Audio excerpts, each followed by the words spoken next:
Hey, I'm Shaye Wanner, and you are listening to the Casual Cattle Conversations podcast. Whether you are a seasoned rancher or just curious about the cattle world, this podcast dives into the stories, science, and strategies shaping the future of ranching. Let's get started and keep your herd ahead of the herd. Folks, today we are visiting with Elaine Froese. If you are a longtime listener, you know that Elaine has been on the show several times before and has even done some live social media podcasts with me as well, but the topic we are discussing is new to the show, and that is non-family transition plans. And so Elaine is going to offer insight into whether if you are the next generation or that rising generation, and maybe a different operation is going to be a better opportunity for you, how to go about that. She also offers insight if you are the senior generation and don't have a family member to take over, or the family members involved aren't the best fit, how you can go about finding someone else who is. So it's very practical, very insightful. Regardless of which side of the equation you're on, you are sure to find value in this conversation. But with that, let's visit with Elaine. Well, Elaine, it's a pleasure as always to have you on the podcast. So thank you for joining me again today. Great to be here. All right. Well, today we are going to be talking about farm transitions, of course, because that is in your wheelhouse, absolutely, but specifically farm transitions to non-family members. Now, before we dive into that topic, help listeners get to know a little bit about you by sharing why you believe in the beef industry. Why I believe in the beef industry is because I grew up as a beef farm kid. So my mom used to do promotions with the Beef Information Center in Winnipeg. I grew up on a beef mixed farm, Shaye, just outside of Winnipeg, Canada. I haven't been in the beef industry personally for a long time because in 1981, over 40 some years ago, I married a seed grower. So I've been in the grain industry for a long time. But I work with a lot of cattle producers in the coaching realm, and also especially my business partner, Lydia Carpenter, who has a direct farm marketing beef business with her husband and a non-related partner. And that's why we're having this discussion today. Well, awesome. Now, Elaine, I think first and foremost, as we're talking about this conversation, in your eyes and in your experience, why is it so important for farmers and ranchers to maybe consider non-family members as a part of their transition plan strategy? So one of the phrases that we use in our coaching practice, Shaye, is called "Where is it written?" And that comes from the book actually on emotional blackmail by Susan Forward. And the phrase "Where is it written?" I'll just practice with you. Where is it written that you, as a very skilled young rancher or farmer, cannot be in business with someone who is not family? And I really want people to sit with that. Who told you that you couldn't do this? Because why it's an important option, Shaye, is we do have family dynamics where there's a lot of unwritten expectations, there's a lot of assumptions, there's a lot of tension. And I'm working with a family right now, actually, in Saskatchewan, where I asked them very point blank in our discovery call last week, why are you still there? And so if someone is hearing my voice right now and hearing me say, why are you still there? And it kind of hits a nerve. That's just an opportunity point, because we say coaching is about recovery, but coaching is about discovery. So if you are in a farm or ranch situation right now with your family where you have no signed agreements, you've been there 11 years, they promised you all kinds of things when you came back from college or ranching for profit or wherever you've been off getting new learning to happen, and nothing has changed, and you tend to be in what we call this neutral zone, the pain of not knowing, then I want you just to stop and pause and say, what are my options? And you have options, Shaye. And I think that's the key point of our time together today, is for the voices and listeners listening to this today, that you know that if you're in a farm and ranch business arrangement that's not working, and the people that have all the power in terms of control of the assets, possibly the founders or the grandparents, and you have no power to get things written down and get agreements that help you build equity, then you have other options. Wow, I think That question, where is it written? You bring that up every time we have a conversation, but it is so powerful for everyone to ask themselves in a lot of these situations. Right, and it's a way to challenge assumptions. So how do you move forward for that? So Lydia is a perfect example. She's my business partner. She's my successor at Farm Family Coach. And she's doing two things. So she's running a direct farm marketing business with her husband, but she's also in a non-related partnership with a Scottish immigrant farmer, and I'll call him, his first name is Ian. And Ian treats Lydia and her husband and son as if they were family. So isn't that an amazing thing? And I'm standing in front of you here speaking as an adoptive mom. So my son, I did not give birth to. We adopted him when he was 2 days old, and we had an open adoption with his birth mother. And he is 37, now a father, a husband, and our successor on our farm.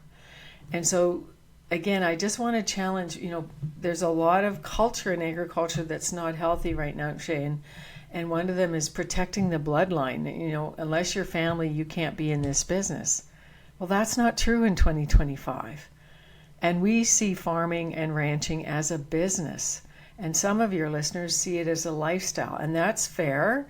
But if that's the framework and the picture that they're telling themselves, then if you're on a ranch that's a lifestyle, good for you. But I suspect you're not profitable. And because you're not profitable, you're not opening up the opportunity for the next generation to get equity. But you're not being honest, are you? Because you're too humiliated to tell the next generation, there's not even enough money for me to live well in my 60s, 70s, 80s, let alone try and bring somebody else in. And these are the conversations, Shaye, that are keeping ag stuck, because you're not even having a conversation that's transparent and honest. Absolutely. Now, Elaine, I am going to back up a little bit, because when I first asked the question about why is it important for farmers and ranchers to consider non-family transitions or plans to non-family members, you really focused a lot on the rising generation, that younger generation who might be stuck in a poor situation or could maybe go find another opportunity. But do you want to speak a little bit more to maybe that senior generation and, whether they don't have kids or if their kids aren't a fit? Well, and again, we'll use Lydia as example. Ian, their joint venture partner, does have a daughter, but she has no interest in the farm. And so there is no successor through the family. And I've also had situations, Shaye, where people have left and gone into a joint venture with bachelor farmers that don't have spouses, farmers that don't have any successors at all. So every situation is unique. But if you Googled non-related farm transition, there'd be some interesting articles. And the one that I remember very poignantly was a young man who lived in a small town in Saskatchewan, and across the gravel road was a dairy farm. So when he was 15, he started walking across the road to help out with the dairy. And wouldn't you know that dairy family got to see his skill level, his commitment, and all the other good things he was bringing to the farm, and they became business partners. So you're right, it could be the founders, the couple, or a bachelor or a single person who doesn't have a successor. And one time I was speaking in Bigger, Saskatchewan, and I'm wearing an orange shirt today because it's Orange Shirt Day tomorrow for our Truth and Reconciliation Day, and I'm going on a walk with my grandkids later today. But I just, and this was before orange shirts were a thing, but this is maybe 15 years ago, and I said to the people in my audience, would everyone who doesn't have a successor please raise their hand? And Shaye, about 13 people raised their hand.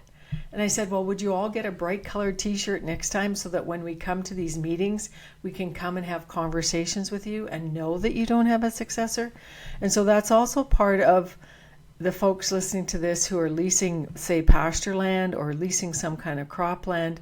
Maybe you have a neighbor that you suspect is starting to want to step away without stepping totally back. Have you started sitting on the tailgate of their pickup with them and just saying, I'm just curious, Charlie, what are your plans for the future? Because I really like working with you, and I'm curious if we could make this a more formalized agreement. And just start planting the seeds now. And another way to do that would be to write a letter with what your business plan would be and what you would like to do. For Lydia and Vion and Ian, they have Ling cattle. So they have a Scottish breed of cattle that they use. and they have direct farm marketing where they do their meat cutting and whatnot, and have two audiences and customers in two parts of the province that they service regularly. But they have an ongoing conversation all the time.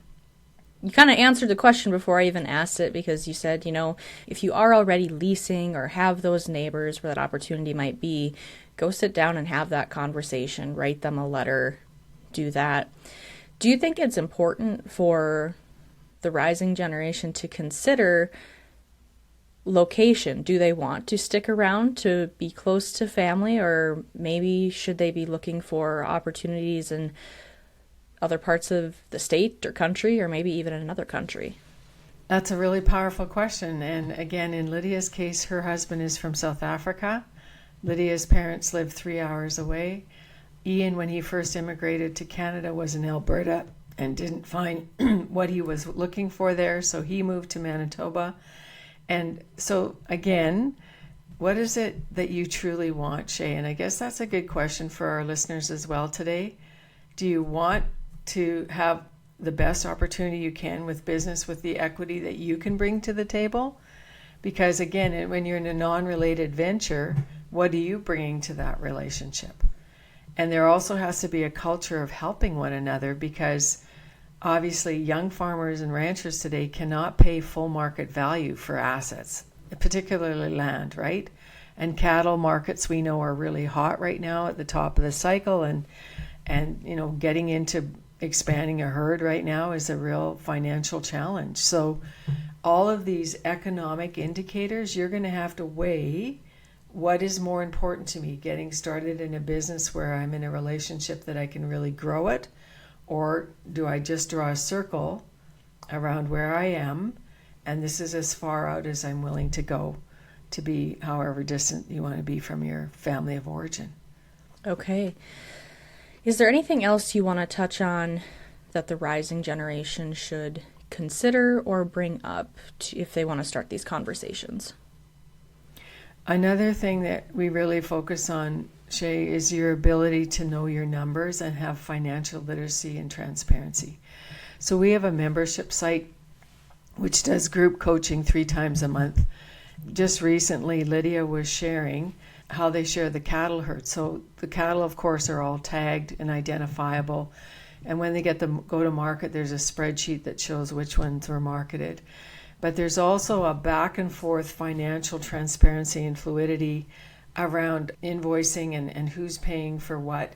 And it doesn't have to be that complicated, but I think what the people listening to their example is that you have to be able to trust one another, right? And have the good of the other person in mind, which is part of the culture, what you believe to be true. So in a non-related venture, you need to share the same values of hard work, good conflict resolution, and good conflict behavior, and also coming from curiosity without judgment. And so when you are showing the numbers to each other and making plans, or if something's keeping you awake at night with how the partnership is or isn't working, you wake up the next morning and you just say, hey, you know what?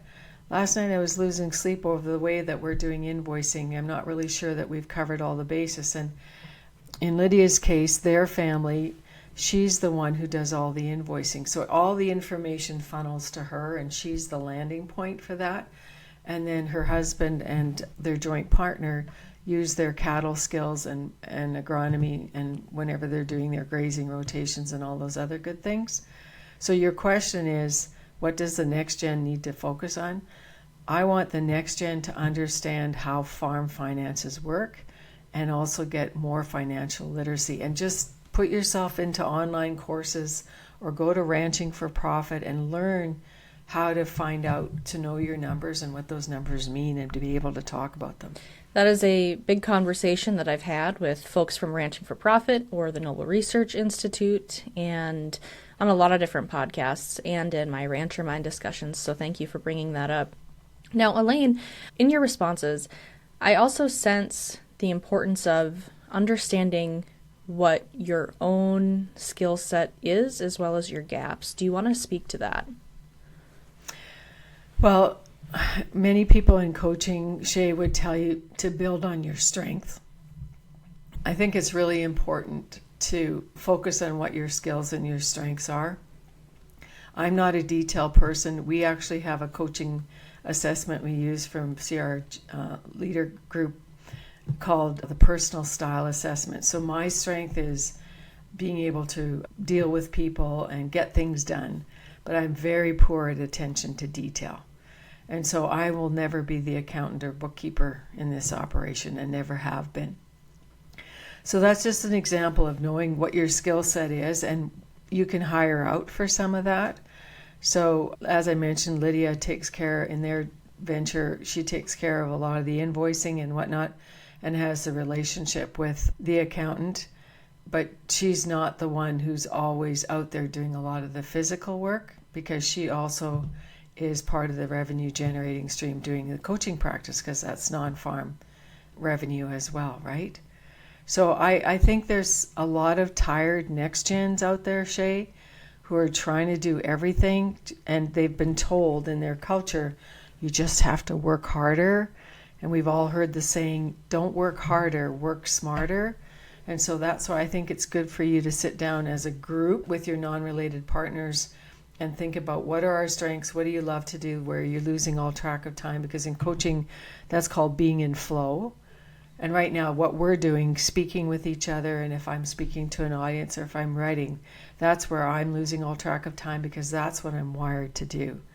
So my question for the audience is, what is it you're doing where you lose all track of time? In a good way? That's your passion. That's where you're in flow.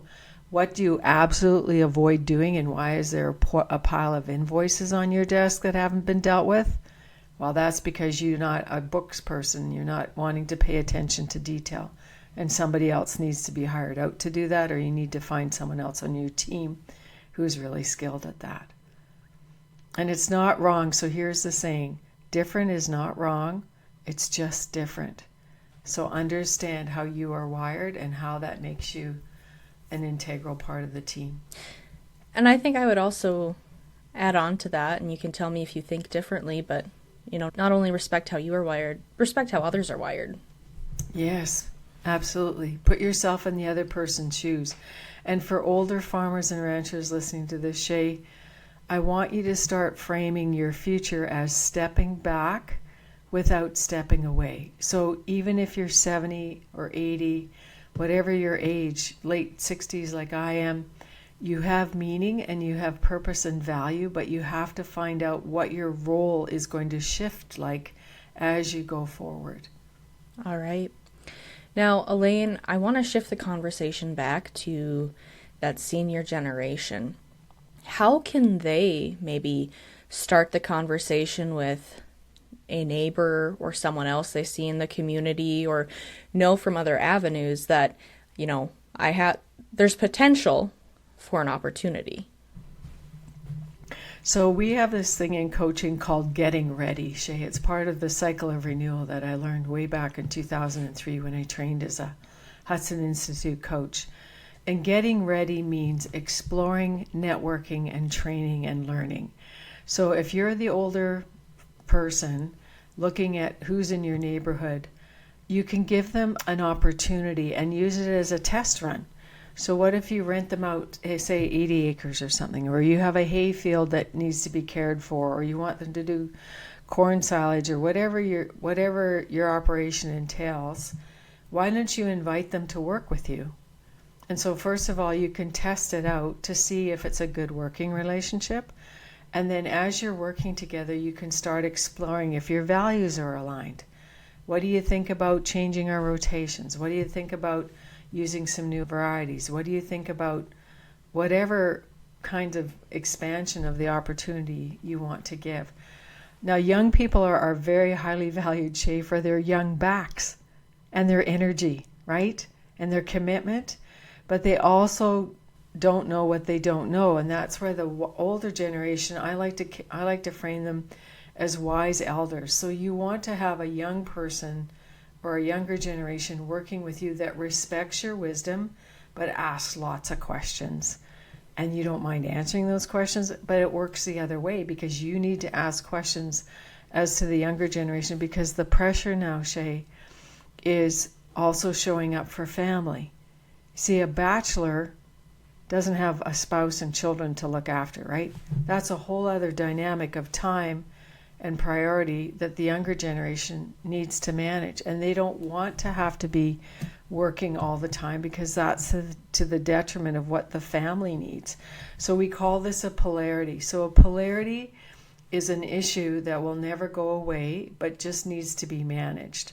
So for an older farmer, his polarity might be, well, I'll work all the time because I don't have any family to take care of. And he becomes a bit of a workaholic, which is not helpful when he expects the same kind of time commitment from the younger person who he's working with. Do you see what's happening? There's a values misalignment here because different is not wrong. It's just different. So again, the ability to put yourself in the older person's shoes or the younger person's shoes, the ability to reach out and say, hey, I noticed that you did this differently. Can you tell me more? Those are both positive conflict behaviors. And another one would be, I am so glad you showed up to help me with this project. I'm wondering if you'd like to commit to more projects, and let's make it a bit more formalized. Let's have an operating agreement. And that's how you start working towards getting those agreements in place so that everybody has certainty for their future. Shaye, because what happens if that older farmer has a heart attack someday and there's nothing written down? That's when his long-lost nephews show up and say, hey, I hear there's land for sale here. And there is never anything written down for that younger farmer who's given this older guy 5 years of his best energy because they never stopped to write anything down. Or I even think about that. I know a couple people I'm close to, they had contract for deeds in the process, but the individuals died before they signed the papers. Want to boost your herd's profitability? Choose Red Angus, the beef industry's most favored female. Registrations are up 24% over the past decade thanks to their docile temperaments, adaptability, and premium carcass quality. The Red Angus Association of America has rebranded its feeder calf program as Angus Access and partnered with Breeder, giving commercial cattlemen cutting-edge digital tools that make it easier than ever to capture premiums. Elevate your operation with Red Angus. And after this podcast, tune in to Red Angus Remarks. So with agreements, what I want you to remember is don't try to save money by avoiding using a lawyer or someone who has the legal expertise to have an agreement that will be binding. And I think that's false economy, Shaye, when people say, oh, we'll just do this ourselves and sign it here. It doesn't cost a lot of money, and it'll be far more efficient when it needs to stand that you get it done properly. So, Elaine, while we were on the conversations of agreements, you said make sure it's a good agreement. What are the basics of a good agreement? Well, we have a unanimous shareholders agreement in our coaching practice, Lydia and I, because Lydia is my successor, and I, as I said earlier, am approaching 70. A good agreement is understood by both parties, and it covers all the contingency plans. And so we have a unanimous shareholders agreement template that our lawyer gave us that we have permission to share. But I think if people just want to have open conversations and then have an objective third party ask them the what if you get injured? What if you lose your mental cognitive capacity? What if we have financial struggles? How much can we spend without asking the other person for permission to spend more than $5,000 or whatever those look like?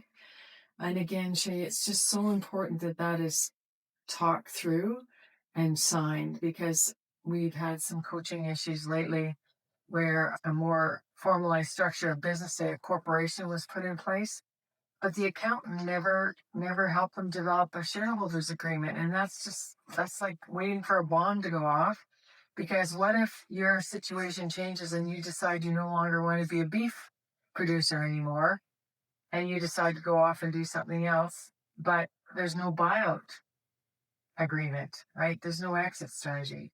So there's different types of agreement. I think you would want to start with an operating agreement, which is what we had with our parents when we first came back to the farm. which was very clear about how the income was split. And money causes a lot of issues, as you know, if you're not able to talk openly and honestly about money. So that would be one thing. And then that works its way into a partnership agreement. And then typically a partnership agreement, once it becomes more formalized, works its way into a more corporate kind of agreement. So there's different levels, but you need to start. Okay.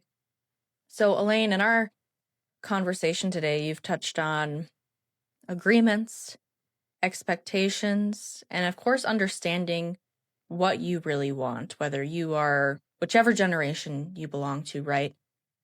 What other considerations in non-family transition plans either need to be considered or you see as often forgotten? Don't leave the other spouse out of the equation of the conversation, Shaye. And again, I'm using Lydia's template as an example.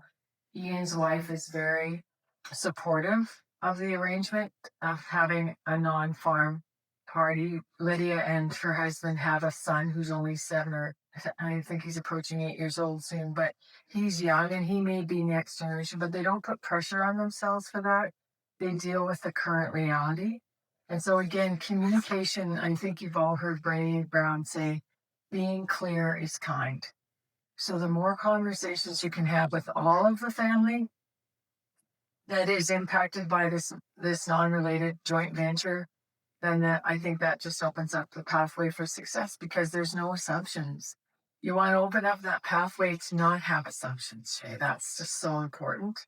And again, you want to create a culture where everybody's excited to celebrate the wins.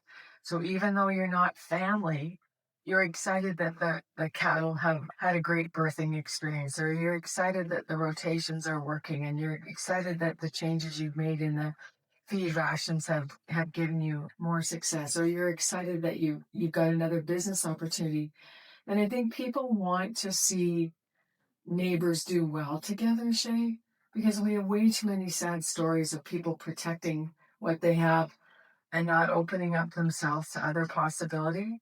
So there is an actual book by Benjamin Zander called The Art of Possibility. And one of the principles is lead from the bench, which means if I'm sitting on the bench playing a piano or on the bench being a coach, I'm coaching the other people around me to do well too, and it's not just for yourself. And I think agriculture has some real mindset shifts because some people say, oh, my neighbors will never help me out because that would never happen in my neighborhood because everybody's just out there for themselves. And I go, oh, well, then you haven't met my neighborhood. Because in our neighborhood, 3 families went together as a joint venture for a land proposal and they got it. And that meant that every farm grew by 2/4 of land, not just one farmer getting all of it. And again, where is that written that you can't work and collaborate together for the good of all the families? Absolutely. Now, Elaine, one thing we didn't touch on when we were early on, when I asked you about, how can the senior generation bring up these conversations? How can the senior generation maybe approach their kids if they do have kids that are interested but aren't the right fit and let them know that, I have someone else who I'd prefer to be involved in this transition plan, which sounds harsh, but I mean, it's a conversation I've had with Dave Speck too, where sometimes your own kids are not the right people. That's right. And that's when you have the skills assessment and you have job descriptions. So if anyone wants Dick Whitman's 7 pages of job descriptions, just reach out to me and ask for them. Because those job descriptions help people get really clear about what's expected of them. And unfortunately, in the conversation you're alluding to, sometimes your own kids are not the right fit because they don't have the right attitude, work ethic, skills, whatever.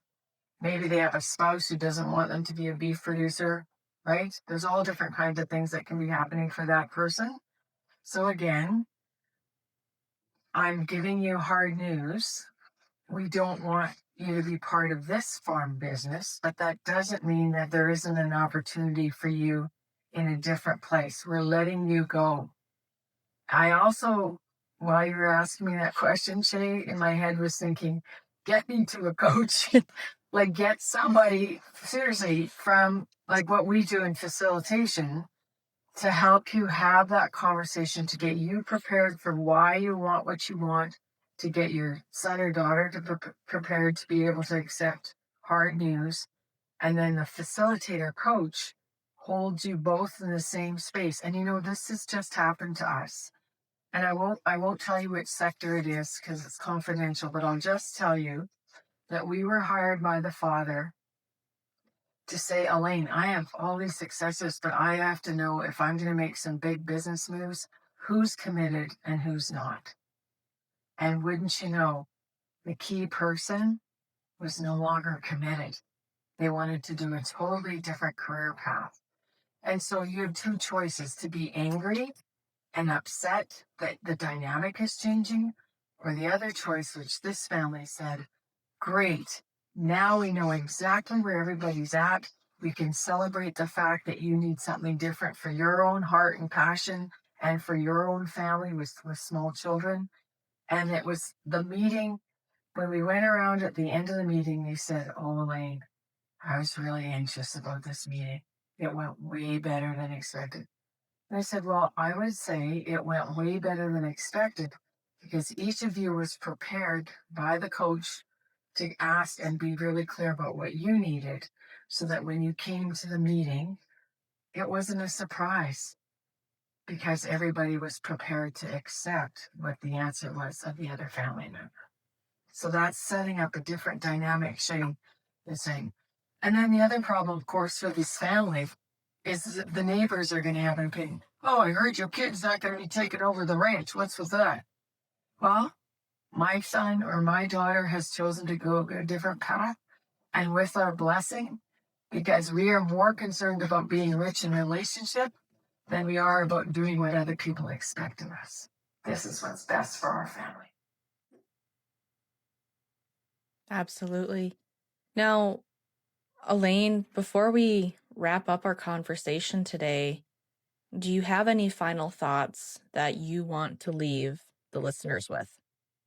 I just had a conversation, Shaye, with Maggie Van Camp, who's a dear friend of mine and a farmer from Blackstock, Ontario, who's also done a lot of work in the financial space in ag leadership. And one of the trends that she's seeing is people wanting to exit totally from farming and not knowing how. So that the founding generation doesn't know that they need a plan to also exit.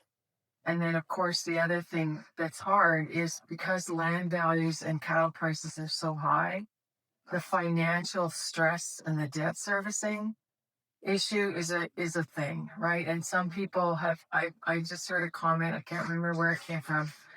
I think it was from a Discovery Call person reaching out to me for a Discovery Call saying, Elaine, this is starting to feel even harder than the 80s. And many of you, Shaye, weren't even born then. So you've heard all the stories about how hard it was in the 80s, right? So what I'd like people to think about is how can you create certainty for yourself through good agreements? And secondly, how can you be clear about your expectations? And then once you have that clarity, you can create certainty. Then you're no longer in the pain of not knowing and you're not in the neutral zone. And I had a woman come up to me after a family meeting that we did with a very large family. And she said, Lane, thank you for helping us get clarity because now I feel like about 50 pounds are off my shoulders. So as an older person, you might be just sitting and stewing and dwelling and drilling down that this is not going to work. I don't have any options. I don't know what to do.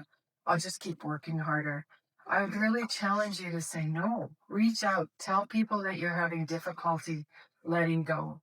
And a lot of older ranchers, Shaye, are not going to let go of their ownership because they're afraid of loss of identity. They're afraid of failure, actually a loss of the assets of the ranch. There's lots of things they're afraid of.